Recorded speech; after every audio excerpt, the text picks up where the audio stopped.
Hacía antes una medio mención o una media diferenciación entre la resiliencia y la resistencia. Luego lo vamos a poder desarrollar un poquito más. Pero ya te adelanto que no son lo mismo. Resistir básicamente tiene que ver con no romperse, mientras que la cuestión de la resiliencia tiene que ver con hacerse todavía más fuerte en medio de esa dificultad. Luego lo podremos ver con un poquito más de detalle. Y eso sí, la clave de esto para saber si somos o no resilientes, si estamos creciendo o no en resiliencia y para poderlo distinguir de esa resistencia, que es ese término complementario pero que no es igual, es que te fijes en cuál es el producto final. Cuando nosotros hemos estado sometidos a una situación de presión, cuando estamos metidos en una circunstancia trágica, difícil, impactante, traumática, ¿cuál es el resultado final?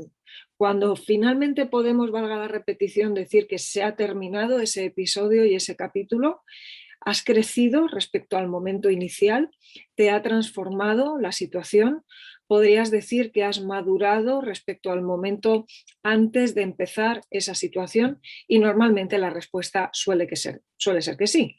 Ahora hay un segundo elemento que es también en qué estado queramos. Por supuesto, la manera en la que uno sale de una dificultad, pues muchas veces es con un desgaste muy importante. El roce de la propia situación, el roce de la propia vida con su circunstancia difícil, hace que muchas veces nosotros hayamos quedado tocados. Esperamos que no de muerte, lógicamente, en cuyo caso ni resiliencia ni resistencia, pero sí que hemos quedado tocados en cuanto a cansancio, agotamiento, fatiga, y muchas veces necesitamos, lógicamente, el tiempo para reponernos. Pero es verdad que las personas resilientes tardan menos que otras en reponerse, el desgaste, en definitiva, es menor, rápidamente en comparación con otras personas, vuelven a retomar su vida normal o una nueva normalidad que incorporan y aceptan como parte del proceso. No se abrazan, digamos, de una manera obsesiva y rígida a lo que era su antigua normalidad, sino que se ajustan, se amoldan, se flexibilizan a la situación que les ha tocado vivir. Así que ahí tienes una clave, una combinación entre esos dos elementos. ¿Cuál es el producto final? ¿Cómo sale la persona de la situación? ¿Ha crecido? ¿Y cuánto desgaste, por otra parte, ha acumulado en ese proceso? Resiliencia, entonces, fíjate que si lo tengo que poner en una fórmula sencilla, es planteándotelo así.